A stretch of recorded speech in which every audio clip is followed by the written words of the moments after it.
நீங்க எப்பவுமே Ramraj white shirts தான் போடுவீங்களா? யா. அப்படி அந்த ஒயிட் ஷர்ட்ல என்னதான் இருக்கு? Varieties baby. ஒயிட்ல வெரைட்டியா? ஆமா. ஆபீஸ் யூஸ்க்கு Ramraj Everwin wrinkle free white shirt, emergency மீட்டிங்க்கு non iron nano white shirt, fun பண்ண ஃப்ளெக்ஸி காட்டன், கூலா காட்டன் லெனன். இப்படி ஒயிட்ல என்னென்ன வெரைட்டிஸ் ராம்ராஜ்ல இருக்கோ அது எல்லாமே என்கிட்டயும் இருக்கு. ஒயிட்ல வெரைட்டி அதுதான் ராம்ராஜ் ஸ்பெஷாலிட்டி. சார் கிட்ட இல்லாத இன்னொரு special variety Ramraj Luxo white shirt. Ramraj white shirts ₹995 only. முழுசா வந்தவங்க காட்டவே மாட்டார்கள். நீ திட்டினால் நீ எப்படி உன்னை பொருட்படுத்த மாட்டார்கள். நிறைய சித்தர்கள் இன்னைக்கு நீங்க பாருங்க, கிட்ட போனா திட்டுவாங்க, கல் எடுத்து அடிப்பாங்க, ட்ரெஸ் பண்ணிக்க மாட்டாங்க, தலைவாரிக்க மாட்டாங்க, குளிக்க மாட்டாங்க, சாக்க சுத்திக்கிட்டு இருப்பாங்க, கோமணத்தை கட்டிட்டு இருப்பாங்க, அது கூட இல்லாம இருப்பாங்க. நீ என்ன வேணா நினைச்சிட்டு போடா, எனக்கு இந்த சமூகம் ஒரு பொருட்டு இல்லை. ஏன்னா நாம் அவ்வளவு பேரும் கர்ம சிறையில் விழுந்த கைதிகள். நம்ம ஒவ்வொருத்தர் உடம்புக்குள்ளேயும் 28 பேர் இருக்காங்க. அப்பா அம்மா வழியில், தாய் தந்தை வழியில், தாத்தா பாட்டி, என் அப்பாவோட அப்பா அப்படின்னு எடுத்துக்கிட்டா அந்த வரிசையில் 7 பாட்டன்மார், 7 பாட்டிமார், அம்மா வரிசையில் 7 தாத்தாமார், 7 பாட்டிமார், ஆக 14 14 28 பேருடைய சுக்கில சுரோனித தயாரிப்பு தான் நான், நீ, நாம் எல்லாம். இந்த 28 பேர் தான் கடந்த காலம்.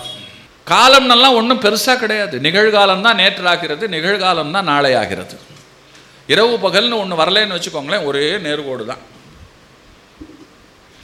உண்மையில் காலம்னு ஒன்றும் கிடையாது, எல்லா நாளும் ஒரே நாளே. நாம் தான் நம்ம அடையாளத்துக்கு ஒரு ஸ்டிக்கர் ஒட்டினோம், இன்றைக்கி திங்கக்கிழமை செவ்வாய்க்கிழமை, நமக்கு சௌரியத்துக்கு வேணும், அதனால் அதுக்கு பேர் வச்சோம், நம்பர் வச்சோம், வயசுன்னு ஒன்று தெரியணும் அப்படிங்கிறதுக்காக நாம் எல்லாம் நம்ம மூளையை கொண்டு நாம் பண்ணி கொண்ட உண்மையில் நாள் அப்படின்லாம் ஒன்றும் கிடையாது. ஒரே நாள் தான், அது இரவு பகலாக இருக்கிறது, அவ்வளோதான், அதுக்கு மேலே கிடையாது. இதையெல்லாம் உணர்வது அப்படிங்கிறது தான் ஞானம் சார்ந்த விஷயம். பூலோக வாழ்க்கைக்குள்ளே இந்த மாதிரி நாம் சிந்தித்து தெரிந்து கொள்வதற்கும் நிறைய விஷயங்கள். கர்மாவாலானது வாழ்க்கை. நமக்கு இன்றைக்கி ஒரு கஷ்டம் வருது அப்படின்னு சொன்னால், நான் இந்த ஜென்மாவில் ஒரு பாவமும் பண்ணலை, என்னை போல் ஒரு நல்ல வாழ்க்கை வாழ்ந்த ஒருத்தனை பார்க்க முடியாது. ஆனால் நான் ஒரு பெரிய வியாதியில் கஷ்டப்படுறேன் அப்படின்னும் போது அதை பார்க்குற ஒருத்தருக்கு என்ன தோணும்னா, கடவுள்னு ஒருத்தர் இருக்காரா? நமக்கு வியாதி வந்தது கூட பெருசாக தெரியாது. அட்டகாசம் பண்ணி கொண்டிருப்பான் ஒருவன், அவன் உலகத்தில் இல்லாத ஆரோக்கியத்தோடு இருப்பான். அப்போ தான் நமக்கு இந்த கம்பேரிசனில் ஒரு பெரிய வேகம் வரும். இவன்லாம் நல்லா இருக்கானே, உண்டா இல்லையா? இந்த கேள்வி நம்ம வாழ்க்கையில் பெரிய ஒரு கேள்விக்குறி இல்லையா? நாம் தவறாக கருதுகின்ற பலர் மிக உயர்ந்த வாழ்க்கை வாழ்வதும், நாம் மதிக்கின்ற சிலர் நம் எதிரில் கஷ்டப்படுவதும் என்னன்னு சொல்ல. நேற்று கூட ஒரு நண்பர் என்கிட்ட பேசி கொண்டிருக்கும் பொழுது சொன்னார், நான் பணியாற்றுகிற அலுவலகத்தில் இருக்கக்கூடிய ஒரு அதிகாரிக்கு 25 வயசில் ஒரு பையன் ஹார்ட் அட்டாக்ல செத்து போயிட்டான். Just 25 years. எப்படி தாங்குவார்? அதே ஒரு சாராய வியாபாரி ஊரையே காலி பண்ணி கொண்டு இருக்கிறான், ஆடிகார் வாங்கி உட்காந்து அட்டகாசம் பண்ணி கொண்டு இருக்கிறான். இந்த ரெண்டையும் ஒப்பிட்டு அந்த நபர் வாயிலிருந்து வந்த வார்த்தை என்ன தெரியுமா? நிஜமா கடவுள் இருக்கிறதுக்கெல்லாம் சான்ஸே இல்லை, இருந்தால் இப்படியெல்லாம் ஏற்றத்தாழ்வு இருக்குமா அப்படின்னு சொல்லி. இந்த மாதிரி கேள்விகள் கேட்கும் பொழுது நமக்கும் ஒரு குழப்பம். நம்ம வாயிலேயும் நாம் பல தடவை இந்த கருத்தை சொல்லியிருப்போம். சொல்லாதவர்கள் இருக்கவே முடியாது. எனக்கு தெரிஞ்ச கடவுள் இருக்கானா இல்லையான்னு சந்தேகமாக இருக்குது அப்படின்னு சொல்லாதவர்கள் இருக்கவே முடியாது. நமக்கு துன்பம் வரும்பொழுதெல்லாம் நம்ம நிச்சயமாக அந்த வார்த்தையை ஒரு தடவை சொல்லுவோம். அப்புறம் அந்த நம்பிக்கை அடிப்படையில் ஒப்புக்கொண்டிருப்போம். அப்புறம் நம்ம என்ன பண்ணுவோம்? கும்பிட்டு வைப்போம், அதனால் ஏதாவது பிரச்சனை வந்துட போகுது அப்படின்னு. அதனால தான் நம்ம பக்திக்கு பயபக்தின்னு பேர். என்ன இதனால் ஏதாவது ஏற்கனவே பத்தாது, ரொம்ப சீரழிஞ்சிட்டு இருக்கோம், இதை கும்பிட்டு வைக்கலன்னா ஏதாவது அப்படின்னு சொல்லிட்டு கோயிலுக்கு எத்தனை பேர் நன்றி சொல்கிறதுக்கு போகிறோம்? கோரிக்கை மனுவோடு தானே போகிறோம். அவ்வளோ பேர் வலியோடு தானே இருக்கும். எப்போ பாரு வலி தாங்க முடியல, கதறல் தானே, பிதற்றல் தானே. இப்போ சன்னதியில் இப்போ இன்றைக்கி நின்று கொண்டிருக்கும்போது அத்தனை பேர் நின்று கொண்டிருக்கும்போது உள்ளத்து ஒலி வெளியில் கேட்கட்டும்னு மட்டும் சொல்லியிருக்கட்டும், எல்லாருக்கும் அந்த காது கேட்கட்டும்னு சொல்லிட்டு அலறி அடித்து ஓடி இருப்போம். இந்த ஒரு படத்தில் விவேக் அப்படிங்கிற காமெடி எனக்கு பெண்கள் மனசுக்குள்ளே நினைக்கிறது கேட்கும் அப்படின்னு போகுது. சாமி கும்பிட வந்துட்டு உங்க மனசுல என்னென்ன நினைப்பெல்லாம் ஓடுது? கடவுள்கிட்ட போய் என்னைக்கு நம்ம சந்தோஷமாக இருந்ததுக்கு நன்றி, என்ன நீ ரொம்ப நல்லா வச்சுருக்கேன்னு நம்ம என்னைக்கு சொல்லியிருக்கோம்? உனக்கு கண் இல்லையா, காது இல்லையா, நீ எல்லாம் என்னத்துக்கு இருக்க, ஏன் இந்த பாடுபடுத்துகிற? இதுதான் மாயா. இந்த ஆட்டம் ஆடுறது தான், இதுதான் நாம், இதுக்கு இப்படிப்பட்டவர்கள் தான். இதை எதனால் அப்படின்னா இந்த 28 பேர் உடம்புல இருந்து கொண்டு செய்கிற பாடு. எனக்கு இன்றைக்கி ஒரு காலில் அடிபடுதுன்னு சொன்னால் அந்த காலுக்குரிய தாத்தாவோ பாட்டியோ என்றைக்கோ ஏதோ பண்ணி வச்சுருக்காங்க, அதுக்கு வந்திருக்கு. மூச்சு விட முடியலன்னு சொன்னால் மூக்குக்குரிய என்னுடைய மூதாதையர் ஒருத்தர் செய்த வேலை. தீயதற்கு மட்டுமல்ல நல்லதற்கும். எதிர்பாராமல் எனக்கு லாட்ரியில் லட்சம் அப்படின்னா இன்றைக்கோ என் முன்னோர்களில் ஒருத்தர் யாருக்கோ கொடுத்தார், அது திரும்பி வருது வட்டியோட. கர்மா இப்படித்தான் வேலை செய்யும். இந்த கர்ம கணக்கு இருக்கு இல்லையா, இந்த கர்ம கணக்கை முற்றாக கழித்து ஜீரோ பேலன்ஸுக்கு கொண்டு வந்து நீங்கள் பூஜ்ய நிலைமைக்கு வரும்பொழுது தான் நீங்கள் இந்த உடம்பு இருக்கு இல்லையா, இதை உதுத்துட்டு திரும்ப பிறவாத நிலை இருக்குல்ல, அதுக்கு போக முடியும். அப்படி இல்லைன்னா சாகும்போது நான் சொன்ன மாதிரி நாணி வெங்கட்டுன்னு கூப்பிட்டு திரும்ப வந்து எப்படி பிறப்பீங்க, எந்த வயிற்றில் பிறப்பீங்கன்னு தெரியாது. அதுவும் இப்போ இருக்கக்கூடிய நிலையில் நம்ம போய் பாகிஸ்தான்லேயோ சிலோன்லேயோ பிறந்தோன்னா பெட்ரோல் வாங்குறதுக்கு வரிசையில் நின்னே செத்து போவோம். 1 கிலோ கோதுமை மாவு 200 ரூபாயாம். என்ன சில நாடுகளில் நடக்கிற சில விஷயங்கள் எல்லாம் பார்க்கும்பொழுது இங்கே நான் பிறந்திருந்தால் என்னத்துக்கு ஆயிருப்பேன். நீங்கள் ஒரு ஆடாக பிறந்துட்டீங்கன்னு வச்சுக்கோங்க, மலம் தான் முடிவு. எந்த ஆடு இயற்கையாக இறந்து புதைக்கப்பட்டது? அதை நான் என்ன அதை வளர்க்கும் போது எனக்கு கருணை இல்லையா நான் வளர்க்குறேன்?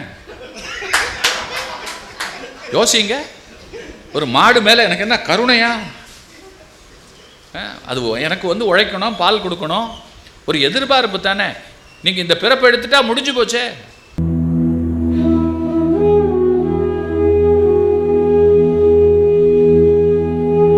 பல வெளிநாடுகளில் வெற்றியாளர்களை உருவாக்கி ஏராளமான பக்தர்களின் வாழ்வில் விடிவெள்ளியாக திகழும் கர்ம வினைபோக்கும் ஆன்ம வெளிச்சம் ஞான குரு ஸ்ரீ ஈசன் அம்மாவின் தேக சித்தி யோக பயிற்சி எதிர்வரும் 28/4/2024 அன்று தஞ்சை சங்கம் ஹோட்டலில் நடைபெறுகிறது.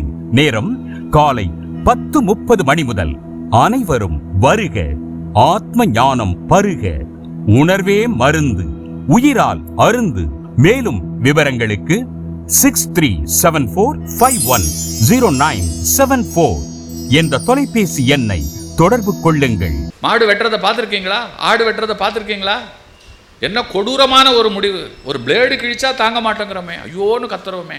ஒரு முள்ளு குத்தினா நாம் போய் காலை வச்சு அது நம்மளை குத்தினதுக்கு நம்ம என்னைக்கு ஒத்துக்கிட்டு இருக்கோம்? முள்ளு குத்திருச்சுன்னா அதைத்தானே சொல்கிறோம் இல்லையா? நம்ம எப்படி வளர்க்கப்பட்டிருக்கோம், எப்படி சிந்திக்க வைக்கப்பட்டிருக்கோம்? தப்பித்தவரி இந்த மாதிரி ஒரு பிறவியா, ஒரு மீனா இதெல்லாம் பிறந்துட்டா யார் வயிற்று மலமோ நாம் எந்த அடுப்பில் கொதிக்க போகிறோமோ. அதுவும் இன்னைக்கு கைபேசியில் விதவிதமாக சமைக்கிறாங்க. காட்டில் உட்காந்து சமைக்கிறான், மரத்து மேலே உட்காந்து சமைக்கிறான், போட்டு வெட்டுறான், போட்டு வறுக்கிறான், என்னென்னமோ பண்ணுறான், தூண்டுறான், ஆசையை தூண்டுறான். என்ன அதை பார்த்துட்டு வந்து வீட்டில் நாம்ளும் அதை வாங்கிட்டு வந்து சனிக்கிழமை ராத்திரியே ஒரு கிறுக்கு, ஞாயிற்றுக்கிழமை காத்தால மிகப்பெரிய வியாபாரம் மாமிசத்துக்கு தானே. அது இல்லாத உலகத்தை கற்பனை பண்ண முடியலையே இல்லையா? அப்போ எவ்வளவு பெரிய மாயா மிகுந்த வாழ்க்கை இதுதான். இந்த வாழ்க்கை இருக்கிறதே, இந்த வாழ்க்கையை வாழ்ந்து பார்த்து தெரிந்து கொண்டு இந்த வாழ்க்கையிலிருந்து தப்பிக்கணும்னா என்னடா வழி அப்படிங்கிறதும் நீ சிவா இங்கேருந்து நான் உன்னை அனுப்புறதே பூமிக்கு வழிகாட்டுறதுக்குத்தான் சொல்லி அவர் அனுப்ப, அவர் அந்த மூலன் உடலுக்குள்ளே நுழைந்தார், எழுந்தார், மாடுகளை எல்லாம் பட்டியலை கொண்டு போய் அடைச்சார். அடைச்சிட்டு சரி நம்ம உடம்பை திரும்ப கைப்பற்றுவோம்னு வரும்பொழுது மூலம் பொண்டாட்டி பார்த்தா பிடிச்சிக்கிட்டா. ஆண்டே எங்கே போகிற, கண்ணு தெரியலையா அப்படின்னு கேட்டால், அப்போ தான் பொண்டாட்டின்னு ஒருத்தி இருக்கா, இவன் கல்யாணமானவன், பற்றுன்னு ஒன்று இருக்குது அப்படின்லாம் அப்போ தான் தெரிய வருது. ஒவ்வொரு சிக்கலாக தோன்றுகிறது.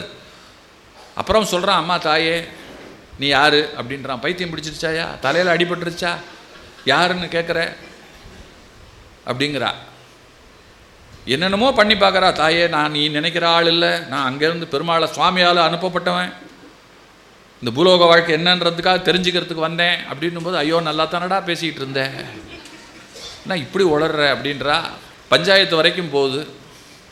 ஊர் பஞ்சாயத்தை கூட்டி அவங்களும் கேட்குறாங்க, டே என்னடா ஆச்சு, கோடாங்கி வந்து அடித்து பார்க்குறாரு, இப்படிலாம் பேச மாட்டானே அப்படின்னு சொல்லிட்டு என்னென்னமோ பண்ணி பார்த்துட்டு கடைசியில் அவன் சொல்கிறான், அவங்களுக்கு நம்பிக்கை இல்லைன்னா என் உடம்பு கிடக்குது,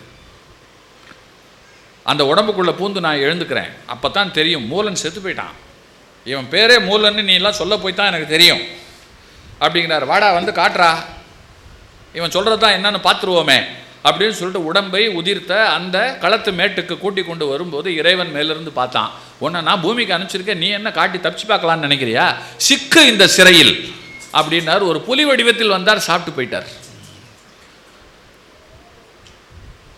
அந்த இறை உடம்பு இருக்கு இல்லையா, அது இறையோடு போனது. இப்போ மூலன் மாட்டிக்கிட்டான். இந்த மூலன் இருக்கு, இந்த மூலனோட உடம்புக்குள்ளே, இடையன் உடம்புக்குள்ளே சுந்தரன் சிக்கி கொண்டான். சிக்கி கொண்ட நிலையில் அசரீரி அவனுக்கு மட்டும் கேட்டது, நான் உன்னை பூமிக்கு அனுப்பிச்சிருக்கேன், உனக்கு ஏகப்பட்ட கடமை இருக்குது, அதையெல்லாம் விட்டுட்டு நீ வரையங்கிறியே, அலை ஒவ்வொன்றா சமாளி, கஷ்டப்படு, அதிலிருந்து கற்றுக்கொண்டு பாட்டு எழுது அப்படின்னார். அதே தான் அவன் வாழ்க்கை, ஒட்டுமொத்த வாழ்க்கை. அதுக்கப்புறம் அந்த அந்த அந்த கதை இருக்கு இல்லையா, எந்தெந்த உடம்புக்குள்ளே பூந்தான், எந்தெந்த வாழ்க்கை வாழ்ந்தான், அந்தந்த வாழ்க்கைக்கு பின்னால் அவன் எதையெல்லாம் தெரிந்து கொண்டான் அப்படிங்கிறது இருக்கு இல்லையா, அது தனி சரித்திரம். நம்ம அதுக்கு பின்னாடி போக வேண்டாம். திருமூலர் இயற்றியது திருமந்திரம். இந்த திருமந்திரத்தை பற்றி ஒரு கருத்து உண்டு. இது எப்படிப்பட்டது அது முதல்ல நாம் தெரிஞ்சுக்கணும். தேவர் குரலும், திருக்குறளை சொல்றார், தேவர் குரலும் திருநான்மறை முடியும். நான்மறைனா என்ன? 4 வேதங்கள், ரிக் யஜுர் சாமம் அதர்வணம். மூவர் தமிழும், யாரு? அப்பர், சுந்தரர், ஞானசம்பந்தர். மூவர் தமிழும் முனிமொழியும் கோவை திருவாசகமும். கோவையார் அப்படின்னு மாணிக்க வாசகருக்கு ஒரு பேர் உண்டு, அவர் பாடினது திருவாசகம். வரிசையா இந்த உலகத்தில் நமக்கு நல்வழி காட்டுகின்ற இவர்களெல்லாம் எழுதின பாடல்களை பட்டியல் போடுறாரு. தேவர் குரலும், திருநான்முறை முடியும், மூவர் தமிழும் முன்மொழியும் கோவை திருவாசகமும் திருமூலர் சொல்லும் ஒரு வாசகம் என்று உணரு. இத்தனை பேரை உதாரணம் காட்டி, அந்த உதாரணம் இருக்கு இல்லையா, அந்த உதாரணங்களை இதெல்லாம் ஒண்ணுமே இல்லடா, திருமூலன் பாடின 3000 பாட்டில் இந்த 3000 பாட்டுக்குள் இருக்கக்கூடிய ஒரு பாட்டில் இருக்கக்கூடிய ஒரு வரிக்கு நீ அப்படின்ட்டார். எவ்வளவு பெரிய நிகர் காட்டியிருக்கார் பார்.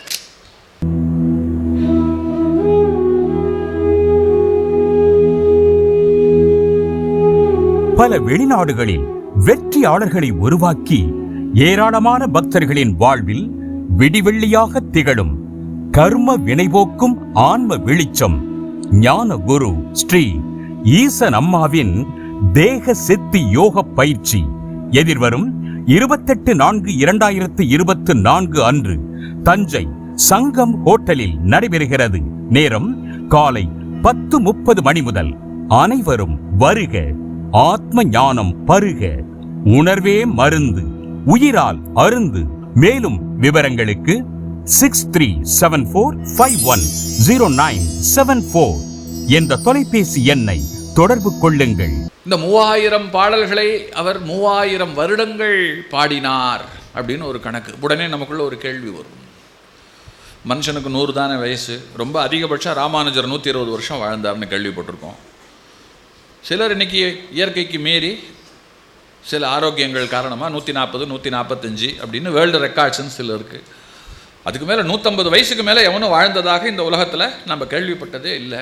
இந்த உலகத்தில் திருக்குறளுக்கு கேஆபி விஸ்வநாதத்துக்கிட்ட ஒருத்தர் கேட்குறார், திருக்குறளில் உங்களுக்கு ரொம்ப பிடித்த குறள் எது அப்படின்னு கேட்கும்போது அவர் சொல்கிறார், 1330 குறளில் எனக்கு ரொம்ப பிடித்த குறள் நெடுநல் உளன் ஒருவன் எனும் இன்றில்லை எனும் பெருமை உடைத்து இவ்வுலகு அப்படின்ற ஒரு குறள். அதாவது இந்த உலகத்துக்கு எதில் பெருமை தெரியுமா? இந்த உலகத்தில் பிறந்த எவனும் உசுரோடு இல்லை, ஆனால் உலகம் மட்டும் என்றைக்கும் இருக்கிறது, அதுதான் அதோட பெருமை.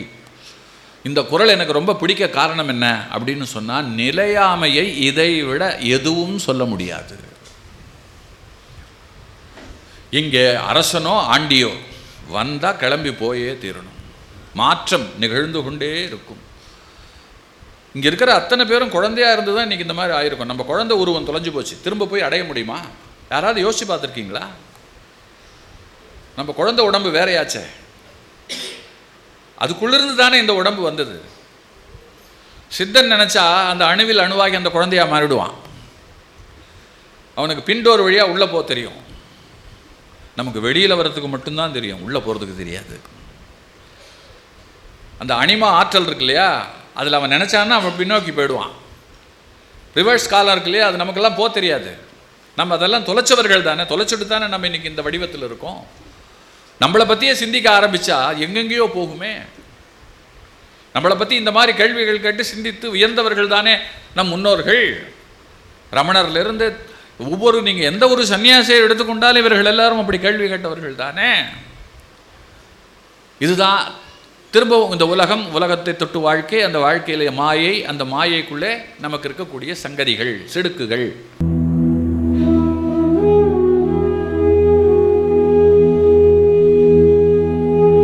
பல வெளிநாடுகளில் வெற்றியாளர்களை உருவாக்கி ஏராளமான பக்தர்களின் வாழ்வில் விடிவெள்ளியாக திகழும் கர்ம வினைபோக்கும் ஆன்ம வெளிச்சம் ஞான குரு ஸ்ரீ ஈசன் அம்மாவின் தேக சித்தி யோக பயிற்சி எதிர்வரும் 28/4/2024 அன்று தஞ்சை சங்கம் ஹோட்டலில் நடைபெறுகிறது. நேரம் காலை 10:30 மணி முதல். அனைவரும் வருக. ஆத்ம ஞானம் பருக. உணர்வே மருந்து, உயிரால் அருந்து. மேலும் விவரங்களுக்கு 6374510974 என்ற தொலைபேசி எண்ணை தொடர்பு கொள்ளுங்கள். இவன் திருமூலன் அதற்கு பிறகு தான் யார் அப்படிங்கிறத தன் மனைவிக்கு உணர்த்தி, அதற்கு பிறகு எல்லோருக்கும் உணர்த்தி 3000 ஆண்டு அப்படிங்கிறது அந்த காலத்தில் மிகைப்பட சொல்லப்பட்டது. நமக்கு ஒரு நாள், நமக்கு ஒரு வருடம், தேவர்களுக்கு ஒரு நாள். அது ஒரு கணக்கு. 4 யுகங்கள் நமக்கு சொல்லப்பட்டிருக்கு. 4 யுகங்கள் முடிந்த நிலையில் இப்பொழுது கலியுகத்தில் 4வது யுகத்தில் இருக்கோம். ஒவ்வொரு யுகமும் 4,40,40,000 வருடம் அப்படின்னு சொல்லப்பட்டிருக்கு. அப்படின்னா எத்தனை லட்சம் வருஷங்கள் கடந்திருக்கு, எத்தனை தலைமுறைகள் இந்த சமூகம் பார்த்துருக்கோம், எவ்வளவு அனுபவசாலிகள் இருந்து நமக்கு எத்தனை விஷயங்களை கொடுத்துட்டு போயிருப்பாங்க, எல்லாத்தையும் கொஞ்சம் யோசிச்சு பாருங்க. ஆக இந்த நாள் கணக்குக்குள்ளே போனால் இந்த 3000 ஆண்டுகள் அவர் வாழ்ந்து 3000 பாடல்களை பாடினார் அப்படிங்கிறது இருக்கு இல்லையா, அதை புரிஞ்சுக்கிறதுக்கு ஒரு தனி அறிவு வேண்டும். அதுக்குள்ளே இப்போ வேண்டாம், நம்ம ட்ராவல் பண்ண வேண்டாம். திருமூலரை தொட்டு மட்டும் இல்லை, பல சித்தர் பெருமக்களை தொட்டு நம் அறிவுக்கு அகப்படாத பல புதிர் போன்ற விஷயங்கள் உண்டு. நம்ம உடனே என்ன பண்ணிடுவோம், நம்ம அறிவுக்கு எட்டலை அப்படின்னா ஒன்று பிளைண்டாக நம்பி ஏற்றுக்கணும், அப்படி இல்லைன்னு சொன்னால் இல்லைன்னு ஒதுக்கிடணும். நமக்கு நம்பி ஏற்றுக்கொள்ளுவதை தவிர இல்லை, காலத்தினால் அதற்கு உங்களுக்கு பொருள் கிடைக்கும். அப்படி அவர் எழுதின அந்த 3000 பாடல்கள் இருக்கு இல்லையா, அந்த பாடல்கள் தான் இன்றைக்கும் பலராலே பெரிதாக சிந்திக்கப்படுகிறது. அதுலேயும் 9 பிரிவாக பிரித்து திருமந்திரத்தை 9 செக்டாராக பிரிச்சிருக்கு. அவர் 16 நூல்கள் எழுதியதாக சொல்லப்பட்டிருக்கு. இந்த 16 நூல்கள் எவை அப்படின்னும் பட்டியல் போடப்பட்டிருக்கிறது. எண்ணிக்கையை கேட்டால் போகர் 7000 8000 பாடல்கள் அவருக்கு இருந்திருக்கு அப்படின்னு அவர் சொல்றார். அதை வள்ளலார் வழிமொழிகிறார். தன்னுடைய பாடல்ல இத்தனை பாடல்கள் இருந்திருக்கு. ஆனால் நமக்கு கிடைத்தது இருக்கு இல்லையா, அது 3000. அந்த 3000ல் பல பாடல்கள் ரொம்ப பிரசித்தி. இன்னும் சொல்ல போனால் கடவுள் இல்லை என்று சொல்லுகிற நாத்திகவாதிகள் கூட பயன்படுத்துகிற ஒரு பாடல் அவர் தான். ஒன்றே குலம் ஒருவனே தேவன்னு சொன்னது ரொம்ப பேர் நினைத்து கொண்டிருக்கிறார்கள். அது ரொம்ப பிரபலமானது அறிஞர் அண்ணாவால. ஆனால் அண்ணாவுக்கு சொன்னவர் திருமூலர். அவர் அப்படி சொல்லலை அப்படின்னா, இந்த ஒன்றே குலம் ஒருவனே தேவன் அப்படிங்கிற அந்த பாடல் இருக்கு இல்லையா, அது ரொம்ப விசேஷமான பாடல். அவர் நிறைய பொருளோடு பல பாடல்களை பாடியிருக்கிறார். அந்த பல பாடல்களில் அதில் ரொம்ப ஒரு பாடல் யாவர்க்குமாம் அப்படின்னு தொடங்குகின்ற ஒரு பாடல். 4 வரி தான். இந்த 4 வரிக்கு நான் 1 மணி நேரம் நான் உட்காந்து ஒரு விளக்கம் கொடுக்க முடியும். ஒரு பாட்டுக்கே 1 மணி நேரம்னா 3000க்கு 3000 நாள் தேவைப்படும். யாவர்க்குமாம், இறைவர்க்கு ஒரு பச்சிலை, யாவர்க்குமாம் பசுவுக்கு ஒரு வாயுரை, மற்றவர்களுக்கு ஒரு கைப்பிடி அரிசி. அதாவது பசுவுக்கு ஒன்னால் முடிஞ்சா ஒரு கைப்பிடி புல் கொடு. இறைவனுக்கு நீ ஒன்றும் ரொம்ப கஷ்டப்பட வேண்டாம், 4 வெல்வேலை இருக்குல்ல, அது போதும், அதை தூக்கி போடு. ரொம்ப கஷ்டப்படுகின்றவர்களுக்கு ஒரு கைப்பிடி அரிசி கொடு.